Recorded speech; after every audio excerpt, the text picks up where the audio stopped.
अस्सलामुअलैकुम नाज़रीन, मैं हूं साद अहमद। आप देख रहे हैं वक्ती हालात।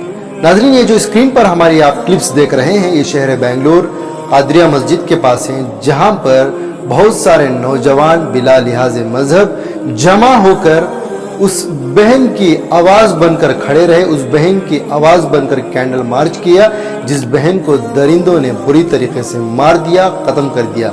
जी हाँ, मैं राबिया साबिया सैफी के बारे में बात करना चाह रहा हूँ। वो बहन जो पुलिस डिपार्टमेंट से आती हैं, और वो बहन जो ताकतवर थी, और वो बहन जो हमारी रक्षा करने के लिए, समाज की रक्षा करने के लिए, इस हिंदुस्तान के अंदर समाज की रक्षा भरपूर करने के लिए वो एक पुलिस डिफेंस ऑफिसर बनती है। लेकिन अफसोस की बात यह है, उसी का बलात्कार हो जाता है, उसी को ख़त्म कर दिया जाता है, उसी को काट दिया जाता है, उसके जिस्म के टुकड़े कर दिए जाते हैं, उसके जिस्म को फाड़ दिया जाता है। नाजरीन, उसकी माँ ने क्या इसीलिए पैदा किया ताकि मेरी बेटी कल को बड़ी होकर एक पढ़ लिख कर कामयाब होकर, जिस तरीके से मोदी सरकार का नारा है बेटी पढ़ाओ बेटी बचाओ, बेटी को तो पढ़ा दिया, लेकिन बचाने वाला कौन है? क्या उसकी माँ ने इसीलिए पैदा किया कि एक दिन वो इन दरिंदों की, इन हैवानों की, इन भेड़ियों की शिकार बन जाए और बनकर अपने आप को ख़त्म कर ले और ख़त्म कर दिया जाए? 9 महीने उस माँ ने भी उसे पाला, पेट में वो लात मारती रही, उस माँ ने उस बेटी के दर्द को सहा, पेट में वो माँ के वो तकलीफ देती रही, वो तड़पती रही, लेकिन वो माँ तड़प तड़प कर उस बेटी को 9 महीने रख कर उसे पैदा किया, पाला पोसा। उसके बाप ने उंगली पकड़कर उसे चलना सिखाया। जब बड़ी हुई, उसके भाई, उसके बाप, उसकी माँ ने उसका पढ़ाई का, लिखाई का इंतज़ाम किया, उसे आला तरीन एक ऑफिसर बनाया, और बनाने के बाद उसे मार दिया जाता है, उसे ख़त्म कर दिया जाता है। इस माँ के ऊपर क्या बीतती होगी? आज वो बहन चिल्ला चिल्ला कर मुझे भी बुलाई होगी, आपको भी बुलाई होगी, इस समाज के हर जिम्मेदार इंसान को बुलाई होगी, इस सरकार को बुलाई होगी, सेंट्रल की सरकार, स्टेट की सरकार, दिल्ली की सरकार, केजरीवाल साहब को, मोदी साहब को, अमित शाह साहब को, सबको बुलाई होगी कि मेरी जान बख्श दी जाए, मुझे बचा लिया जाए। लेकिन जिस तरीके से वो चिल्लाती रही, बुलाती रही, आवाज़ बुलंद करती रही, उसके जिस्म के एक एक हिस्से के ऊपर वार किया गया, उसके जिस्म की एक एक हिस्से पर चाकू से मारा गया, काटा गया, चीर दिया गया, यहाँ तक उसकी जान तक ले ली गई। इसके पीछे क्या वजह है, किस वजह से इसे मारा, ये और बात है, लेकिन इंसानियत क्यों दिन ब दिन मरती जा रही है? अरे, जिन दरिंदों ने, जिन हैवानों ने जिस छाती से दूध पीकर अपने आप को पाला, जिस छाती से दूध पीकर अपने आप में मर्दानगी पैदा की, जिस छाती से दूध पीकर उन्हें अकल मिली, उन्हें ताकत मिली, उन्हें कुव्वत मिली, क्या वो राबिया की छाती को काटने से पहले एक बार नहीं सोचे? उसकी छाती को काट दिया गया, उसके जिस्म की छलनी कर दिया गया, उसके मुंह में से यहाँ से चाकू मारी गई है और यहाँ से चाकू को निकाला गया है, उसके रानों को, उसके थैस को चाकू से फाड़ा गया है। हमारे मुल्क में क्या होता जा रहा है?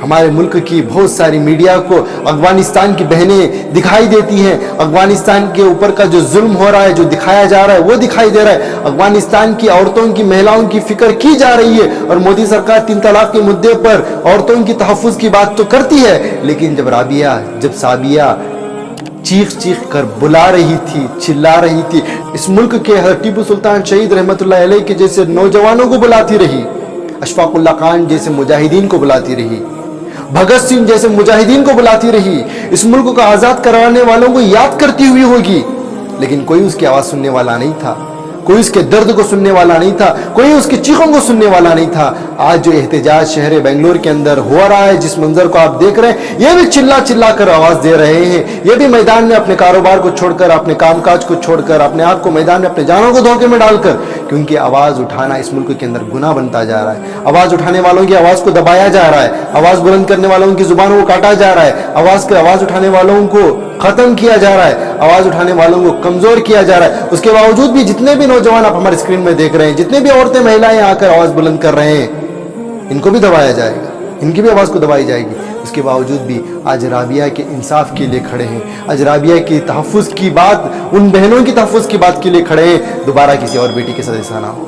हमारे मुल्क में आसिफा जैसी बच्ची का रेप किया जाता है, हमारे मुल्क में राबिया जैसी बहन का रेप किया जाता है, हमारे मुल्क में बहुत सारी बहनों का रेप किया जाता है। इस पे आवाज़ उठाने वाला नहीं है। आवाज़ वो लोग उठाते हैं जिनकी ताकत छोटी मोटी है, जिनके पास ताकत नहीं है, सिर्फ ज़ुबान के ज़रिए से, क्योंकि कल को अल्लाह को जवाब देना है कि इस दुनिया के अंदर जुल्म और दर्द हो रहा था, अवाम क्या कर रही थी?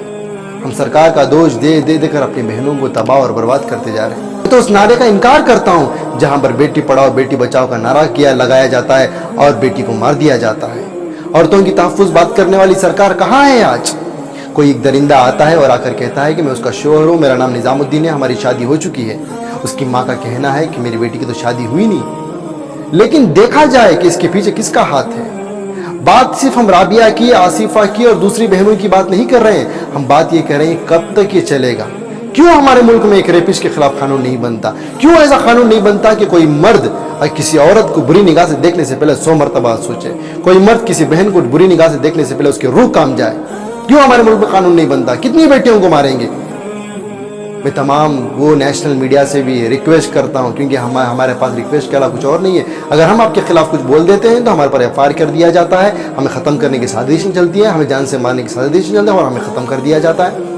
कब तक तालिबान, कब तक अफगानिस्तान और कब तक वहाँ की बेटियों की तहफ़्फ़ुज़ की आप बात करेंगे? सबसे पहले हमारे मुल्क की बेटियों की तहफ़्फ़ुज़ की बात करें। अरे उन बेटियों की तहफ़्फ़ुज़ की बात करें जो खुद रक्षा करने के लिए पुलिस डिपार्टमेंट के अंदर आई थी, खुद रक्षा करने के लिए, खुद अवाम की इंसानियत की खिदमत करने के लिए पुलिस डिपार्टमेंट के अंदर आई थी।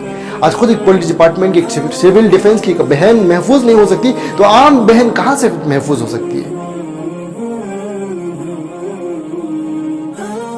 जो भी ये काम करें ये इसको इंसाफ दिलाने के लिए, साबिया को इंसाफ दिलाने के लिए, ये हिंदू, मुसलमान, क्रिश्चियन, ईसाई या मुसलमान की लड़की है बोल के नहीं, हर किसी की भी, कोई भी ज़ात की भाई को बच्ची क्यों ना हो, उसके साथ इंसाफ के लिए हर एक को आगे आना है। जब भी जाकर इस तरीके से जुल्म को रोका जा सकता है। क्योंकि जो भी ये जिस तरीके से इसकी हत्या किए हैं, मैं तो समझता हूँ उसका कोई ईमान नहीं है, वो कोई ज़ात पात का भी नहीं है। उन लोगों के पास हम लोग इंसाफ की गुहार लगा रहे हैं, उनको सज़ा दिलवाने के लिए, उन लोगों के ख़िलाफ़। तो मैं हुकूमत से, ख़ासकर दिल्ली हुकूमत से, और सेंट्रल गवर्नमेंट उधर ही रहती है, उन लोगों से गुजारिश करता हूँ जैसा साबिया सैफ़ी के साथ नाइंसाफ़ी और जो जुल्म हुआ है, इस जुल्म को रोकने के लिए और उन जालिमों को सलाखों के पीछे पहुँचाकर उनकी फांसी की सज़ा दिलाने के लिए हुकूमत को आगे आना है।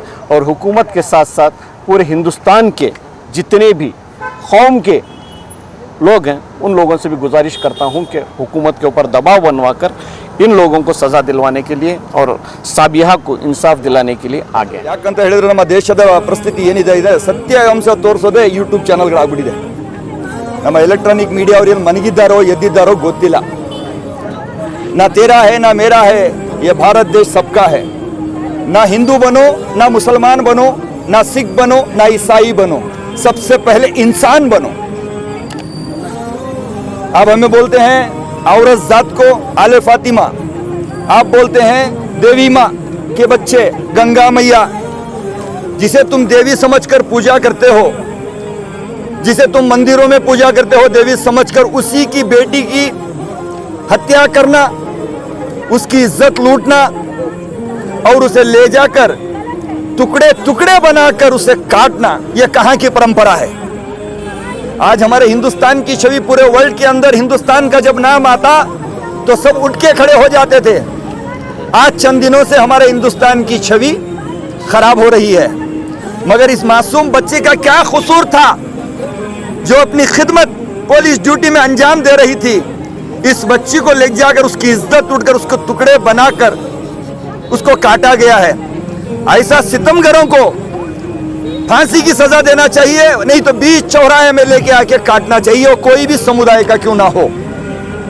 जिस माँ की हम पूजा करते हैं, आज इस देश का प्राइम मिनिस्टर भी बना है तो इसी माँ के जन्म से पैदा होकर बना है। या पुलिस के अंदर आईजीपी, डीजीपी, कमिश्नर जो भी बना है, ये माँ ही जन्म देती है बच्चे को। अगर ये माँ चाहिए तो बच्चे को कहां तक पहुंचाती है? जब बच्चा बड़ा होकर उसी माँ के ऊपर बलात्कार करता है तो इससे शर्म की बात कुछ नहीं है।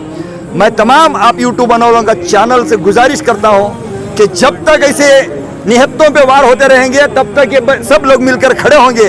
जब तक इस बच्ची को इंसाफ नहीं मिलती, आसिफा का हुआ, बहुत सारा हुआ, अभी हमारे कर्नाटक में भी 2-3 जगह पे हुआ है, मगर हमारे कर्नाटक की पुलिस तभी अरेस्ट करके उनको इंसाफ दिलाने का काम किया है। मगर दिल्ली पुलिस जो काम की है, चूड़ियां पहनने के लाख का काम है।